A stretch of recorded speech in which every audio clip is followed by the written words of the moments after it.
우리 어느 누구에게나 약점이 있습니다. 약점이 없는 사람은 아마 이 세상에 아무도 없을 겁니다. 약점은 사람들에게 알리고 싶지 않은 수치스럽고 창피한 그런 일입니다. 예수님의 수제자였던 베드로에게도 역시 이런 약점이 있었습니다. 베드로의 약점은 예수님을 부인하고 심지어는 예수님을 저주까지 했던 그런 일이었습니다. 베드로가 어쩔 수 없이 살기 위한 수단으로 또 위기를 벗어나기 위해서 얼떨결에 주님을 3번이나 부인했습니다. 그런데 베드로가 자기에게 있어서 이렇게 수치스러운 약점을 마가에게 자세하게 기록하게 했습니다. 그 이유가 뭡니까? 베드로는 씻을 수 없는 실수, 자기가 주님을 배신한 이 수치스러운 일을 했음에도 불구하고 예수님께서 자기에게 찾아오셔서 용서하시고 다시 자기를 사도로 세워주시고 하나님 나라를 위해서 사명을 감당할 수 있도록 하나님께서 역사하셨다는 것을 우리에게 밝히면서 우리에게 도전하고 위로하고 있는 거예요. 날 봐라. 나는 주님을 3번이나 부인했는데 나 같은 사람도 주님이 용서하시고 나 같은 사람도 주님께 쓰임받고 있지 않느냐. 우리 주님께 용서받지 못할 죄 없다. 그러니까 당신들도 주님께 쓰임받을 수 있으니까 힘을 내고 다시 일어나고 다시 시작하자 하는 걸 베드로가 우리에게 알리기 위해서 자기의 이런 수치스러운 부분들 성경에서 그대로 다 드러내고 있는 줄로 믿습니다. 성경에 등장하는 인물들을 보면 상당수가 아니라 거의 대부분이라고 해도 과언이 아닐 정도로 결점과 약점, 게다가 우리로서는 도저히 이해할 수 없는 그런 실수를 저지른 사람들이었습니다. 아브라함을 보세요. 야곱을 보세요. 모세를 보세요. 다윗을 보세요. 바울을 보세요. 누구라고 할 것 없이 약점 많은 인생이었고 그 약점들만 보면 하나님께서 왜 저런 사람을 선택하셨는지, 왜 저런 사람을 하나님께서 사용하셨는지, 어떻게 저런 사람이 하나님 앞에 쓰임받을 수 있었는지 이해가 되지 않는, 인간적인 관점에서 보면 자격이 없는 그런 사람들이었어요. 그런데 여러분들, 성경에 있는 그런 사람들만 그렇습니까? 우리들은 어때요? 우리들은 완벽한가요? 저도 보면 사람 앞에 내놓기 부끄러운 수많은 죄를 짓고 저도 수많은 약점이 있는 연약하고 부끄러운 사람이에요. 부끄러운 사람. 저도 종종 화를 잘 내고 저도 항상 제 위주로 생각하고 욕심이 많고 육체적으로 연약해서 여러분들 앞에 내놓을 거 하나 없는 부끄러운 사람이고 게다가 믿음도 연약해요. 조금만 힘든 일이 있으면 하나님 왜 나한테 이래요? 하고 하나님 앞에 원망하기 잘하는 그런 어린 믿음을 가진 사람이 감히 강단에 서서 여러분들한테 믿음으로 사십시오라고 설교하는 거 세상 사람들이 보면 얼마나 웃기겠습니까? 그런데 그럼에도 불구하고 하나님의 은혜는 우리 모두에게 넘쳐 흐르고 흘러서 지금 여전히 그런 실수에도 불구하고 약점에도 불구하고 연약함에도 불구하고 우리가 하나님의 자녀라는 사실에는 변함이 없는 줄로 믿습니다. 그래서 장로교를 창시한 칼빈은 오늘 본문에 대해서 이렇게 설명하고 있어요. 본문은 인간의 연약함을 가장 잘 보여주는 거울입니다. 뿐만 아니라 베드로의 회개는 하나님의 선하심과 자비하심을 명확하게 보여주는 분명한 예입니다. 오늘 본문에 대해서 너무 정확하고 너무 분명하게 그리고 확실하게 요약해주고 있어요. 오늘 본문의 내용이 무슨 말씀입니까? 예수님께서 마지막으로 겟세마네 동산에서 기도하신 이후에 체포돼서 대제사장 가야바의 집으로 끌려갔습니다. 그때 예수님의 제자들이 다 예수님을 버리고 도망갔습니다. 그런데 54절을 보면 베드로는 예수님을 멀찍이 쫓아서 대제사장의 집들 안까지 들어가서 하속들과 함께 앉아서 불을 쬐고 있었습니다. 여러분, 우리가 알던 베드로 얼마나 용감한 사람이었습니까? 무리를 걸어오시는 예수님을 보고 자기도 무리를 걸어가게 해달라고 해서 정말로 무리를 걸었던 사람입니다. 또 우리가 알던 베드로 얼마나 결단성이 있고 의지가 강한 사람이었습니까? 내가 주와 함께 죽을지언정 절대로 주를 부인하지 않겠습니다. 이렇게 큰 소리 쳤던 사람이 베드로입니다. 우리가 아는 베드로는 머리로 이렇게 저렇게 재는 사람 절대로 아니었어요. 생각하기 전에 먼저 행동하는 그런 사람이었습니다. 예수님을 잡아가려는 대제사장의 하수인들을 향해서 칼을 휘둘러가지고 말고의 귀를 뱉던 그런 사람입니다. 때로는 충동적이었지만 베드로는 누구나 할 것 없이 인정하는 충성된 사람 중에 충성된 사람이었습니다. 그러니까 제자들이 다 예수님을 버리고 도망갔는데 베드로는 그래도 예수님을 멀찍이 따라가서 예수님이 신문당하시는 이 대제사장의 뜰까지 들어갈 정도로 용기 있고 충성된 사람이었습니다. 베드로는 적어도 예수님께 대한 인간적인 존경심과 믿음과 사랑을 가지고 있었어요. 그런데 베드로의 결국이 어떻게 됐습니까? 예수님을 모른다고 3번이나 부인했습니다. 베드로 실패했어요. 여러분, 인간 베드로는요, 결국 이렇게 실패할 수밖에 없습니다. 인간적인 열심과 인간적인 충성, 인간적인 결단과 인간적인 의지, 인간적인 믿음과 사랑은 결국에 실패할 수밖에 없다는 것을 베드로가 오늘 본문에서 예수님을 모른다고 부인한 이 사건을 통해서 우리에게 분명하게 보여주는 거예요. 여러분, 우리가 내 열심으로, 내 노력으로, 내 충성으로 내가 하려고 하면 우리도 결국 실패할 수밖에 없습니다. 66절에 67절을 보세요. 베드로는 아랫뜰에 있더니 대제사장의 여종 하나가 와서 베드로가 불 쬐고 있는 것을 보고 주목하여 이르되 너도 나사렛 예수와 함께 있었도다 하거늘. 베드로가 예수님이 신문당하시는 대제사장의 집 안까지 따라 들어가지 못했습니다. 아랫뜰에 있었습니다. 이 말씀을 보면 지금 베드로의 용기가 많이 떨어져 있는 걸 알 수 있습니다. 평상시 베드로 같지 않았어요. 마음이 약해져 있었습니다. 예수님이 힘없이 잡혀가는 것을 보고 예수님에 대한 모든 기대가 한순간에 무너져 내렸을지도 모르겠어요. 그런데 일말의 기대감이 있었던 것 같아요. 예수님께서 혹시라도 잡혀가서 거기서 내가 메시아야 너희들 이놈! 하고서는 그 사람들 전부 다 물리치고 유대의 왕이 돼버리면 그 자리에 있어야지 하고서는 베드로가 예수님을 멀찍이 쫓아갔는지도 모르겠습니다. 그러다가 쫓아가서 보니까 날씨가 추워서 사람들이 장작을 가지고 가서 불을 피우니까 불을 쬐는 베드로의 얼굴이 사람들한테 환하게 보입니다. 대제사장의 여종 하나가 이리저리 왔다 갔다 하다가 베드로의 얼굴을 보고는 당신도 나사렛 예수 함께 있지 않았습니까? 라고 물어봤어요. 여러분, 별다른 질문 아니었습니다. 그냥 평범한 질문이었어요. 얼굴을 보니까 얼굴이 낯익은 사람이라는 거예요. 예수와 같이 다니는 사람 중에 하나라는 거예요. 그냥 확인하는 질문입니다. 이 사람 잡아가주세요. 이런 것도 아니에요. 그것도 여종이 베드로에게 그냥 개인적으로 물어본 그런 질문에 불과합니다. 대수롭지 않은 질문이었어요. 그런데도 베드로가 어떻게 반응합니까? 68절에 보면 베드로가 부인하여 이르되 나는 네가 말하는 것이 무엇인지 알지도 못하고 깨닫지도 못하겠노라 하며 앞들로 나갈세. 그냥 맞아, 나도 예수님 따라다니는 사람 중에 한 사람이야, 이러면 되는데 베드로가 당황했어요. 그러면서 야, 너 지금 무슨 말하니? 나 도대체 모르겠어. 부인하면서 도망을 가버립니다. 그냥 지나갈 수도 있는 하찮은 말에 베드로가 과민한 반응을 보이는 거예요.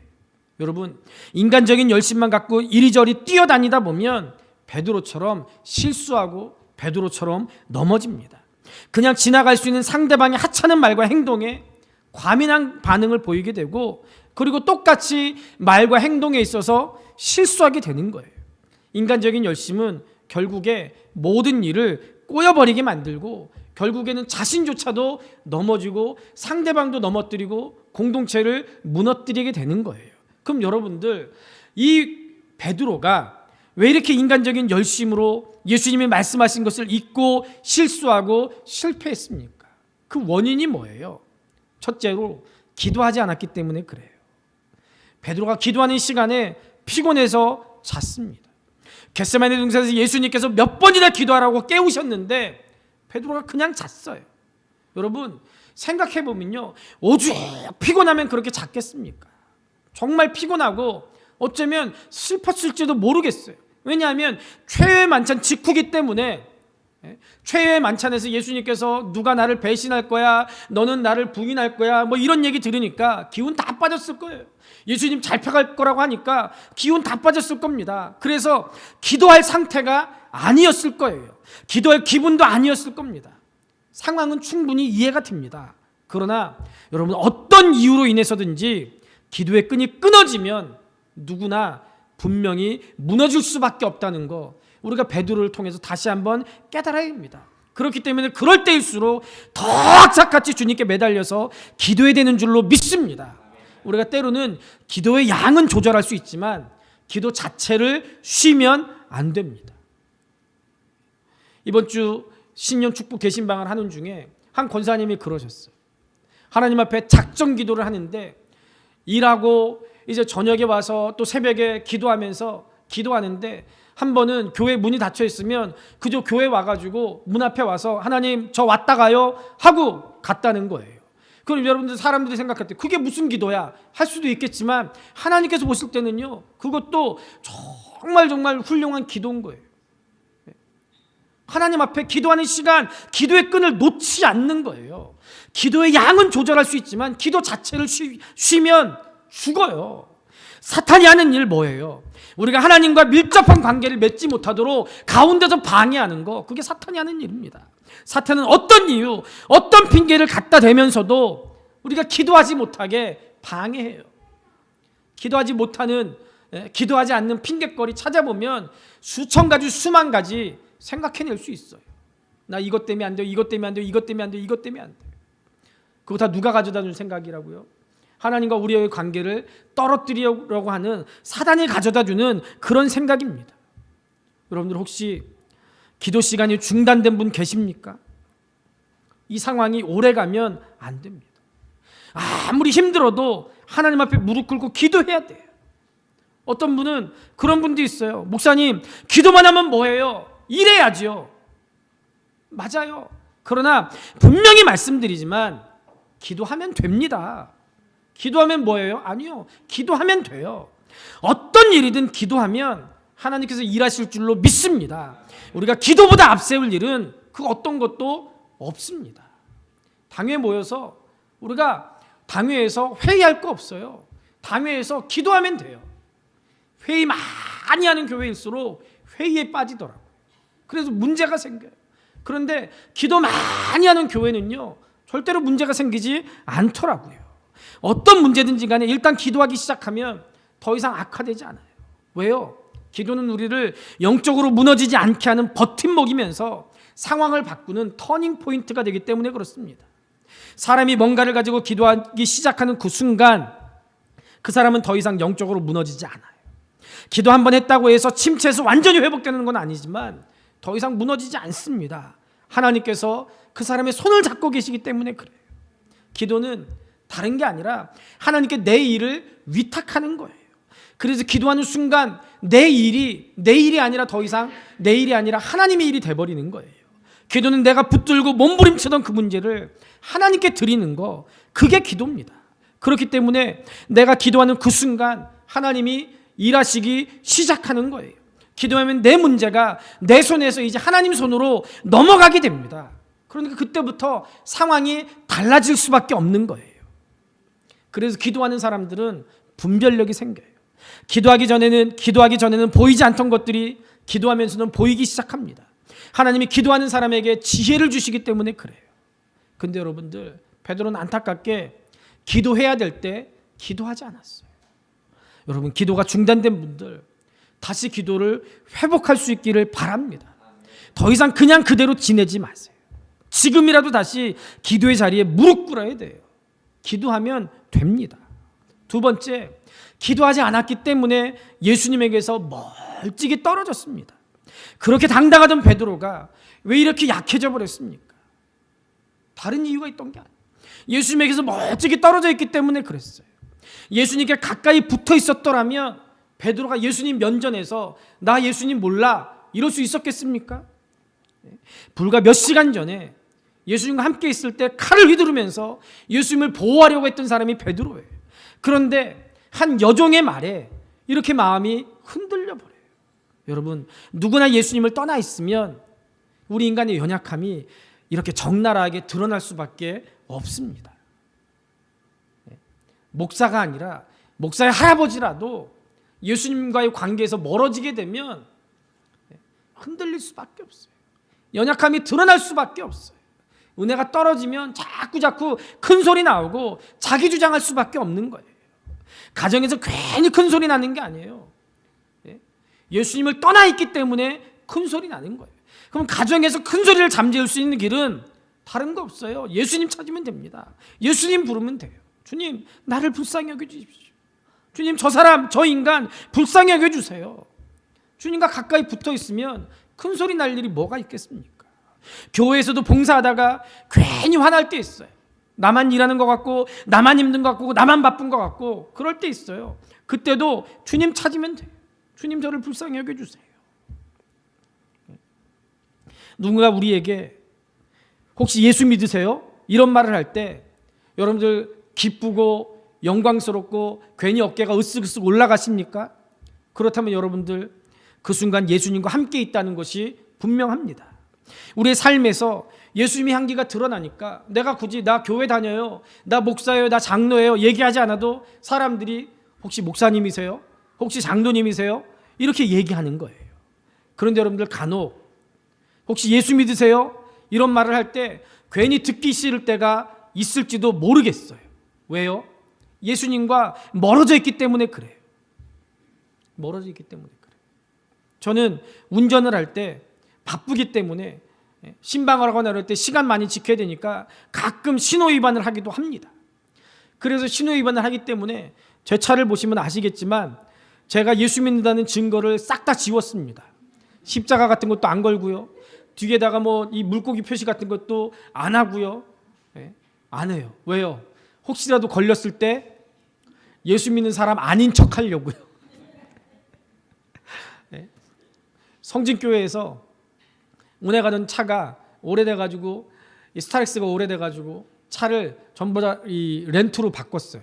렌트로 바꾸면서 차에다가 성진교회 이런 거 하나도 안 붙였습니다. 그냥 앞에다 1, 2자만 붙였어요. 스타렉스가 2개거든요. 1호차, 2호차. 왜 그랬을까요? 자꾸 신호위반 하거든요. 근데 옆에 대한예수교 장로회 먼먼 교회 이렇게 붙어있으면 창피하니까 안 붙였어요. 와, 좋더라고요. 교회차 운행하는데 얼마나 자유함을 드렸는지 몰라요. 제가 가끔 신호위반을 해서 경찰한테 걸리면 저는 두말 없이 죄송합니다 하고 스티커 끊었어요. 한 번만 봐주세요 이러지 않았어요. 왜냐하면 교회차를 운행하는데 내가 비록 목사고 내가 예수 믿는 거 차에서 다 지웠지만 그래도 예수 믿는 사람으로서 일말의 양심이 있으니까 위반한 거 위반한 거니까 죄송하다 하고 끊어주는 대로 끊었어요. 조금 깎아주세요 이런 거 하지 않았어요. 너무 부끄럽고 죄송해서 걸린 순간에라도 최대한 예의를 지키려고 노력을 했어요. 그런데 한 번은 같이 사역하던 어떤 목사님이 교회차를 몰고 가다가 불법 유턴을 하는 바람에 경찰한테 딱 걸렸대요. 근데 이분은 뭐라고 했냐? 저랑 다르게 그 경찰한테 아우 나 무슨 교회 목사인데 한 번만 봐주세요. 너무 바빠서 그랬다고. 나 목사인데 한 번만 봐달라고. 그랬더니 경찰이 목사님 다시는 그러시면 안 됩니다. 제가 한 번만 봐드리겠습니다. 그리고 보내줬다는 거예요. 그래가지고 그걸 교육자 회의 때 이제 얘기해가지고 같이 깔깔대고 웃었던 적이 있어요. 이게 과연 옳은 일이냐 틀린 일이냐. 그 목사님은 그렇게 해서라도 우리 교회 이름을 자랑했다 뭐 이렇게 얘기하고 다른 분들은 아 이거 예수님의 이름을 부끄럽게 한 거 아니냐 이렇게 하기도 하고 그랬는데요. 어쨌든 여러분들 정말 중요한 것은요. 내가 어떤 상황에 있든지 무슨 일을 하든지 누구와 있든지 내 안에서 예수 그리스도가 드러나야 돼요. 그것은요 다른 게 아니고 예수님과 내가 가까워질 때 자연스럽게 그렇게 될 줄로 믿습니다. 그런데 예수님을 떠나 있으면 우리는요 인간적인 본성으로 살아요. 욕심으로 살아요. 예수 믿는 사람이라는 거 정말 부끄러워질 때 얼마나 많이 있습니까? 여러분 예수 없는 봉사, 예수님이 빠진 회의, 예수님이 없는 사회봉사 다 내가 주인이기 때문에 주님과 상관없는 일이에요. 항상 예수님과 함께 있음을 잊지 마십시오.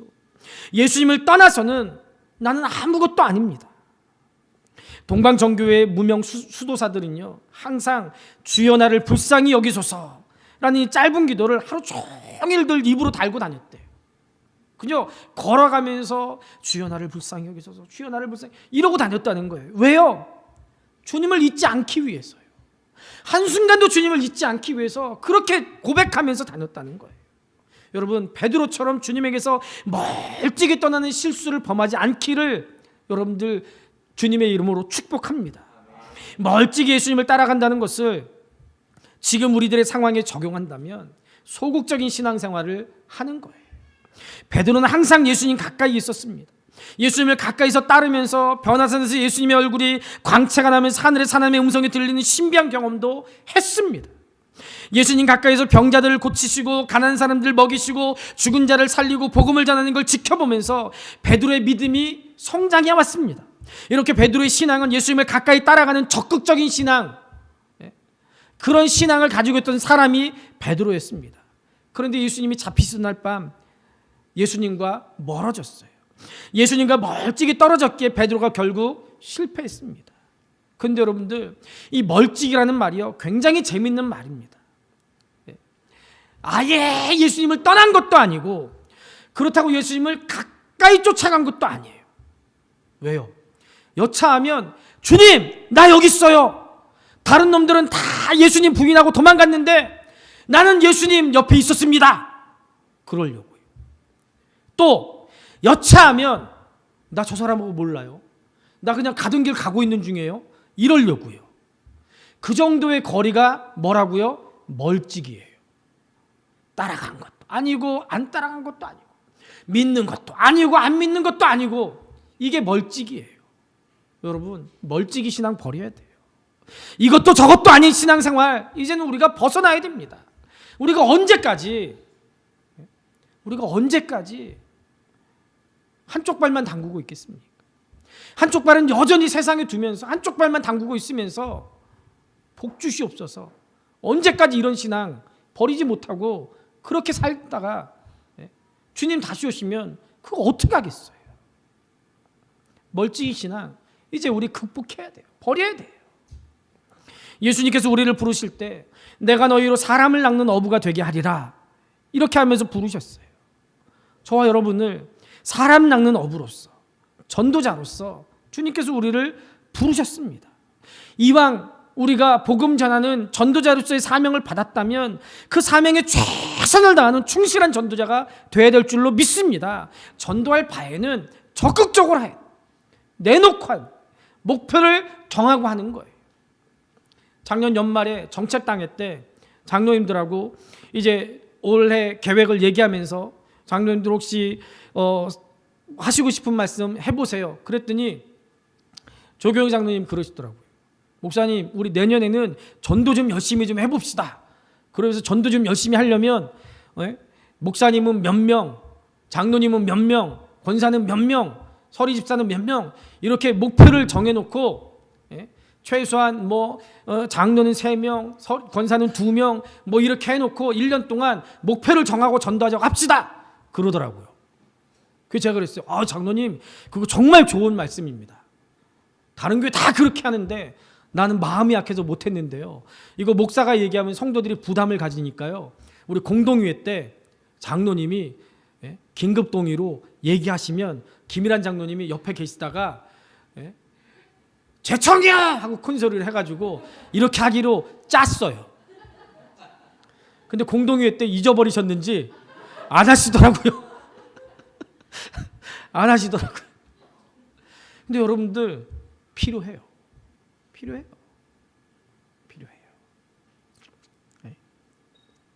필요해요. 어떤 교회는 얘기 들어보니까요. 우리 교회 근처에 있는 어떤 교회는 그러더라고요. 안수 입사 장로님들이 사람을 주일날 돈 주고 산대요. 무슨 얘기예요? 그랬더니 주일날 아르바이트 하라고 예수 안 믿는 사람한테 예배 드리러 오면은 일당 얼마 준다는 거예요. 많이 비난하기도 해요. 돈 주고 어떻게 예배 드린 사람을 살 수 있느냐. 그런데 그 사람들의 마음을 생각해 보세요. 오죽하면 그렇게까지 해서라도 예배 자리에 나오게 앉히게 하는 거예요. 그러다가 돈 받고 나오다가 말씀이 들리고 예수 믿게 되면은 그 다음에 돈 안 내겠죠. 돈 안 받겠죠. 그렇게라도 하는 거예요. 그렇게라도 하니까 사람들이 모이는 거예요. 어떤 방법을 사용하든지 어쨌든 복음을 전하는 거예요. 교회 한 번만 와줘라. 한 번만 와줘. 이게 아니고 담대하게 복음을 선포하라는 거예요. 영혼을 사랑하는 마음으로 그 사람을 정말 사랑한다면 울면서 복음을 전하라는 거예요. 제가 말씀드렸죠, 작년에. 제가 알고 있는 어떤 권사님 딸이 교회에 실망해서 오랫동안 신앙생활을 안 했어요. 그런데 한 친구가 자기를 만나자고 하더래, 카페로요. 그래서 카페에 나갔더니요, 그 친구가요 펑펑 울더래요. 카페에서, 사람들이 다 있는 카페에서. 청년인데요. 너 왜 울어? 그랬더니 너 예수 안 믿는 것 때문에 내가 마음이 너무 슬프다고 하면서 펑펑 울더래요. 내가 뭐 어떻게 하면 되겠어? 너 예수 믿으면 돼. 그래가지고요 교회 갔대요. 친구가 그렇게 자기 위해서 울어주는데 어떻게 안 가겠어요? 둘 중에 하나죠. 교회 가든지 절규하든지. 교회 갔어요. 그래가지고요 그 친구가, 그 권사님의 딸이 그 자기 위해서 펑펑 울어준 그 친구 때문에 지금 신앙생활 너무 잘하는 거예요. 울어주는 거예요. 그럴 때 하나님께서 역사하실 줄로 믿습니다. 이왕 예수 믿었으면 우리가 적극적으로, 수동적이 아니라 능동적으로 신앙생활 할 수 있기를 바랍니다. 주일 오전 예배만 참석할 게 아니라 주일 오후 예배도 참석해 보세요. 오늘부터 오후 예배 시간에 기도에 대해서 우리가 함께 훈련할 거예요. 수요 예배도 한번 나와보세요. 저는 수요일 날 가장 깊이 있게 설교 준비해요. 왜냐하면 수요일 날은 아무나 오지 않거든요. 수요일 날은 정말 열심히 있는 분들만 오기 때문에 수요일 날 설교를 제일 수준 있게 준비해요. 금요기도에 한번 나와보세요. 뜨겁게 기도할 수 있습니다.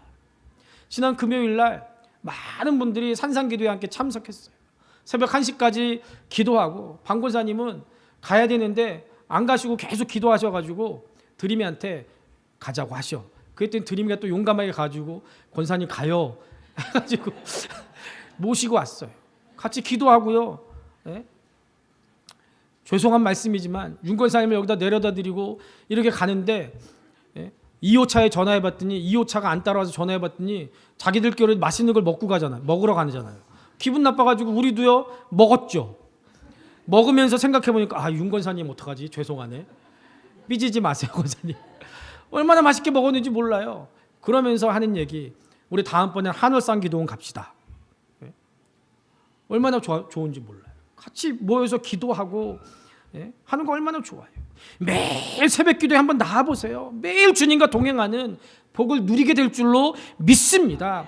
예배는 하나님을 믿는 성도들이 하나님께 드릴 수 있는 최상의 것입니다. 전도도 봉사도 교육도 훈련도 교제 다 중요하지만 성도에게 있어서 가장 중요한 거 예배. 예배 제대로 드리면 그 예배 가운데 임재해서 하나님을 만날 수 있고 하나님으로부터 무한한 위로와 소망과 힘을 얻을 수 있는 줄로 믿습니다. 예배 성공하면 한 주간의 삶에 성공할 수 있어요. 그러나 예배에 실패하면 모든 것에 실패합니다. 예배를 통해 하나님 주신 은혜로 빛나는 삶을 사시길 우리 주님의 이름으로 축복합니다. 셋째, 예수님과 멀어지니까 어울리지 않는 사람들과 어울리게 돼요. 신앙에 도움이 되지 않는 사람, 내 영혼에 유익을 주지 못하는 사람, 하나님 주신 은혜를 까먹게 하는 사람들하고 어울리는 거, 이게 무너지는 또 하나의 증거입니다. 영적으로 방황하는 사람들에게 나타나는 특징 중에 한 가지는요, 세상 것을 좋아한다는 거예요. 이상하게 영적으로 기운이 빠지면 자꾸 세상 걸 쫓아가게 돼요. 저희 아버지가 한국에서 목회하실 때 제가 중학생 때였던 것 같아요.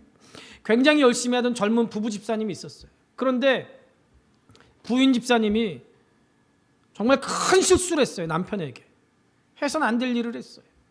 그래서 그 가정이 깨질 위기에 저희 아버지하고 어머니가 남편 집사님을 설득하고 그래가지고 그 가정이 깨지지 않게 봉합을 했는데 그냥 할 수 없으니까 이 부인 집사님을 기도원에 보냈어요. 기도원에 가서 회개하고 기도하고 와. 기도원에 보냈어요. 그리고 한 이틀 지나서 우리 엄마가 기도원에 갔어요. 기도 잘하고 있나 보러.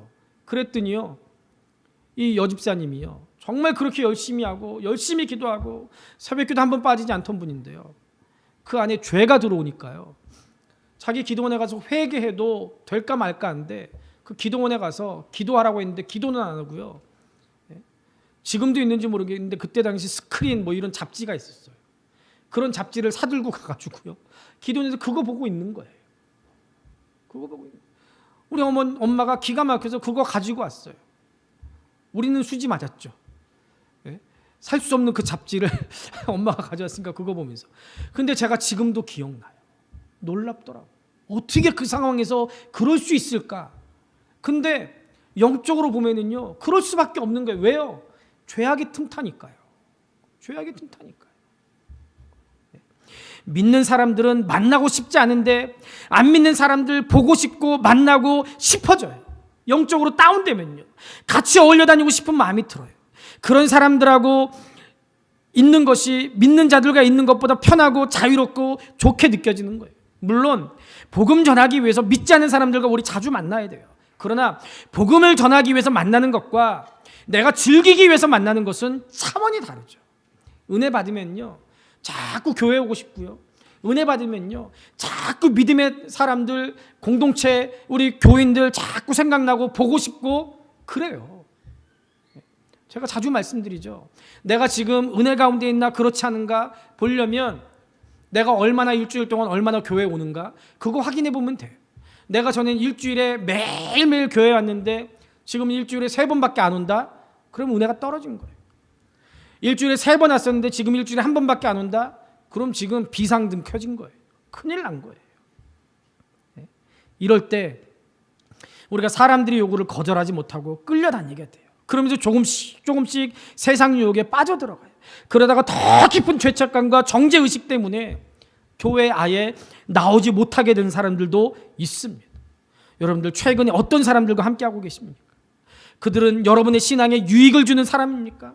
만나고 나면 기쁨이 되고 도전이 되고 격려가 되는 만남이었습니까? 아니면 세상 친구들 찾아서 지금도 방황하고 있지는 않습니까? 매달 한 번씩 동기 목사님들하고 우리 노회 시찰 목사님들하고 모임이 있어요. 시찰 목사님들과 만나면 다 선배님들이기 때문에 정말 목회를 배우는 귀한 기회 같아요. 그 목사님 말씀하는 거 한마디 한마디가 다 교육이 되고 훈련이 돼요. 또 동기 목사님들과의 만남을 통해서 서로의 목회를 벤치마킹해요. 비슷한 교회에서 사역하기 때문에 목회 얘기 우리 하지 말자.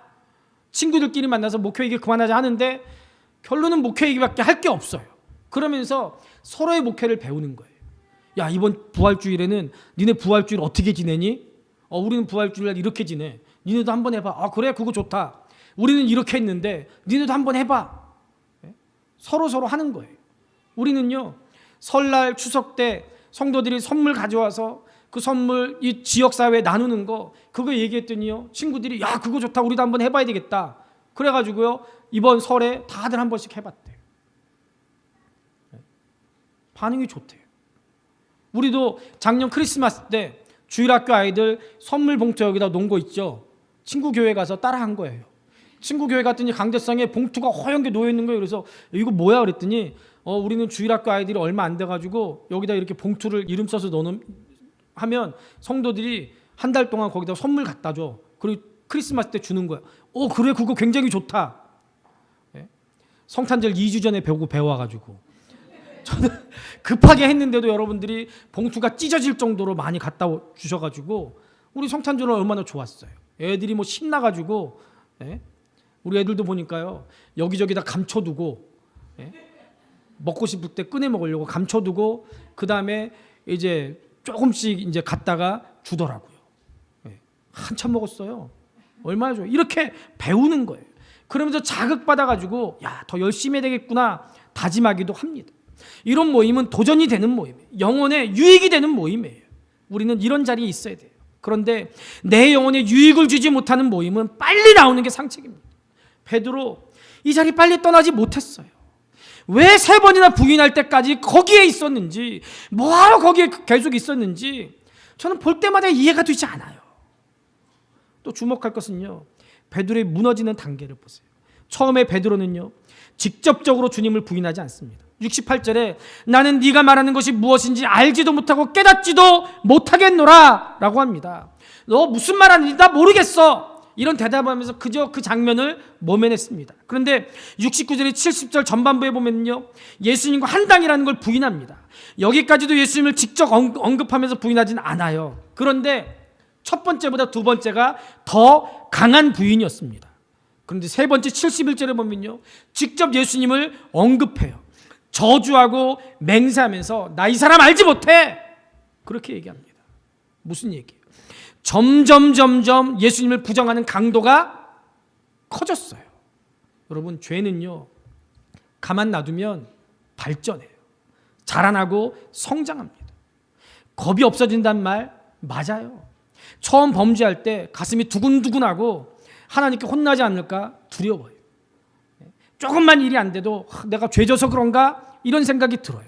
그런데 이것도 시간이 지나고 횟수가 반복되다 보면 훈련이 돼요. 익숙해져요. 그러면서 양심의 가책이라든지 두려움 사라지고 더 큰 범죄로 커지는 거예요. 이게 무서운 거예요. 여러분, 죄도 성장한다는 거 알아야 됩니다. 그렇기 때문에 초기에 때려잡아야 돼요. 죄를 키우는 사람은 정말 어리석은 사람이에요. 베드로가 처음에 예수님을 부인했을 때 그 자리를 떠났더라면 더 이상 악화되지 않았을 거예요. 그런데 떠나지 않고 죄를 키웠습니다. 예수를 제대로 믿으면, 예수 믿고 나서 우리들에게 나타나는 현상 중에 하나가 양심이 민감하게 반응하는 거예요.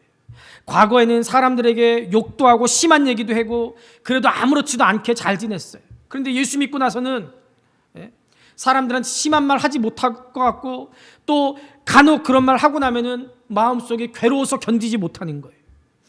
길을 다니다가 침 뱉고 휴지 아무렇게나 버려도 아무렇지도 않았는데 예수 믿고 나서는 누군가 지켜보는 것 같아서 침도 잘 못 뱉어요. 미안한 생각이 들어요. 버려진 휴지도 내가 주셔야 될 것 같은 생각이 들어요. 이런 일이 계속 생기는 거예요. 어떤 분은 이런 질문을 해요. 목사님, 예수 믿고 나서 내가 너무 약해진 것 같아요. 옛날에는 아무렇지도 않았던 일들이 자꾸 마음에 걸리고 신경이 쓰이고 부담이 돼요. 내가 너무 과민 반응하는 거 아니에요? 아니에요. 지극히 정상입니다. 제대로 믿는 거예요. 그동안 죄 때문에 무뎌졌던 양심들이 예수 믿고 정상적으로 반응하고 있는 거예요. 죄를 지어도 무덤덤하고 남에게 상처 주는 말을 해도 아무렇지도 않고 하나님의 말씀에 불순종해도 아무렇지 않고 주의를 범하고 하나님의 것을 도둑질해도 아무런 양심의 반응이 없다면 그게 진짜 문제 있는 거, 화인 맞은 양심이죠. 양심이 죽은 거예요. 양심이 죽었는데 무슨 짓을 못하겠습니까? 여러분들 중에 혹시 주의를 범해도 하나님의 것을 도둑질해도 아무렇지 않고 거짓말해도 컨닝해도 순종하지 않아도 남에게 상처 주는 말을 해도 기도하지 않아도 아무렇지 않은 분들 계십니까? 베드로는 처음에 처리됐을 이 죄의 유혹 나중까지 놔뒀어요. 결국 3번이나 주님을 부인하고 나서야 처리했습니다. 그런데 여러분, 오늘 본문의 핵심은 베드로가 실패한 이야기 그게 아니에요. 베드로의 눈물이 오늘 본문의 핵심입니다. 72절 하반절을 보세요. 곧 닭이 2번 울기 전에 네가 3번 나를 부인하리라 하심이 기억되어 그 일을 생각하고 울었더라. 여러분, 마가복음의 저자는요, 이 72절을 기록하기 위해서 66절부터, 아니 그 전부터 말씀을 써온 거예요. 오늘 말씀의 핵심이 뭐예요? 그럼에도 불구하고 베드로에게 희망이 있다는 거예요. 아니, 그럼에도 불구하고 예수님은 베드로를 버리지 않았다는 거예요. 왜요? 베드로가 회개의 눈물을 흘릴 줄 알았기 때문에 그래요. 72절을 보면 생각하고 울었다라고 했습니다. 그 순간 예수님이 하신 말씀이 그의 마음속에 떠올랐어요. 자신의 죄를 보게 했습니다. 자신의 연약함을 바라보게 했어요. 예수님의 말씀이 베드로의 굳어진 마음을 사정없이 내리쳤어요. 그러면서 무뎌졌던 양심이 다시 회복되기 시작한 거예요. 바로 그 순간 베드로가 통곡하지 않을 수 없었습니다. 이 눈물이 베드로의 새로운 출발점이 된 거예요. 나 중심의 신앙생활에서 하나님 중심의 신앙생활로 180도 바뀌는 계기가 됐습니다. 나는 자랑할 거 아무것도 없구나 라는 사실을 베드로가 깨달은 거예요. 이 깨달음이 베드로를 위대한 예수님의 제자로 다시 거듭나게 한 줄로 믿습니다. 이후로 베드로가 더 이상 자기 자신을 믿고 의지하지 않고 오직 주님을 믿고 의지하게 됐습니다. 여러분, 연약한 신앙 때문에, 자신의 한계 때문에, 자신의 죄 때문에 말씀 들으면서 하나님 앞에서 눈물을 흘리는 사람은 소망이 있는 사람인 줄로 믿습니다. 하나님 앞에서 우는 사람은 소망이 있습니다. 여러분, 최근에 하나님 말씀 들으면서 울어본 적이 있습니까? 그 말씀이 내 심령을 도려내는 그런 충격을 경험해 보신 적이 언제입니까? 자기 안에 있는 죄를 보면서 어쩔 수 없는 자기 자신의 모습을 바라보면서 하나님 앞에서 울어본 적이 언제입니까? 아니면 지금 말씀을 들어도 전혀 감동이 없고 도전도 없는 그런 무감각한 영적인 패닉 상태에 있는 건 아닙니까? 오늘 이 시간 우리 주님께서 우리에게 이렇게 말씀하세요. 애통하는 자는 복이 있나니 그들이 위로를 받을 것임이라. 아멘. 베드로는 눈물로 회개했고 그 믿음이 회복됐어요. 베드로는 크고 귀하게 쓰임 받았습니다. 그 이유가 뭐예요? 누가복음 22장 31절에 32절에 이런 말씀이 나와요. 시몬아 시몬아 보라 사탄이 너를 밀가부르듯 하려고 요구하였으나 그러나 내가 너를 위하여 네 믿음이 떨어지지 않기를 기도하였노니 너는 돌이킨 후에 네 형제를 굳게 하라. 아멘. 결국에 베드로의 믿음이 떨어지지 않은 이유가 뭐라고요? 예수님이 베드로를 위해 기도하셨기 때문에 그래요. 예수님은 베드로를 끝까지 포기하지 않았기 때문에 그래요. 예수님을 3번씩이나 부인할 베드로라는 걸 아셨음에도 불구하고 예수님이 베드로를 버리지 않으셨어요. 베드로에게 소망을 가지고 계셨기 때문에 베드로가 다시 일어날 수 있었다는 거예요. 요한복음 21장을 보면 예수님이 넘어진 베드로를 다시 일으키는 장면이 나옵니다. 부활하신 예수님이 베드로에게 3번 물으셨어요. 요한의 아들 시몬아, 네가 이 사람들보다 나를 더 사랑하느냐? 베드로도 3번 대답합니다. 주님, 그러하나이다. 내가 주님을 사랑하는 줄 주님께서 아시나이다. 예수님이 베드로의 고백을 받으셨어요. 그리고 베드로에게 역시 3번 말씀합니다. 내 양을 먹여라. 내 양을 치라. 내 양을 먹이라. 예수님은 베드로를 온전히 회복시키셔서 형제들을 굳게 하는 일에 귀하게 쓰셨습니다. 오늘 본문 말씀은 책망의 말씀, 정죄의 말씀이 아니라 소망의 말씀, 회복의 말씀입니다. 넘어지셨습니까? 죄를 생각하면 우리는 절대 다시 일어날 수 없습니다. 오히려 죄 가운데 더 깊이 빠져듭니다. 그래서 우리는 더욱더 주님을 바라봐야 될 줄로 믿습니다. 말씀 기억해야 됩니다. 그때 회개하게 됩니다. 그리고 회복의 역사가 일어납니다. 예수님이 우리를 붙드시고 예수님이 우리를 다시 일으키시기 때문에 우리는 넘어져도 배 안에서 넘어진 거예요. 다시 일어나면 돼요. 배 밖으로 던져지지 않아요. 우리가 하나님의 백성, 하나님의 자녀라는 사실은 변함이 없습니다. 기도하면 돼요. 주님께 더 큰 사랑을 드리면 돼요. 세상에 같이 쫓아가지 말고 주님 주신 공동체, 성도들을 더 사랑하면 돼요. 사명에 집중하면 돼요. 늘 예수님 바라보면서 항상 주님 말씀 기억하면 돼요. 그러면 예수님께서 바라시는 대로 우리 주변의 형제들을 굳게 하는 일에 쓰임받는 우리 모두가 될 수 있기를 우리 주님의 이름으로 축복합니다.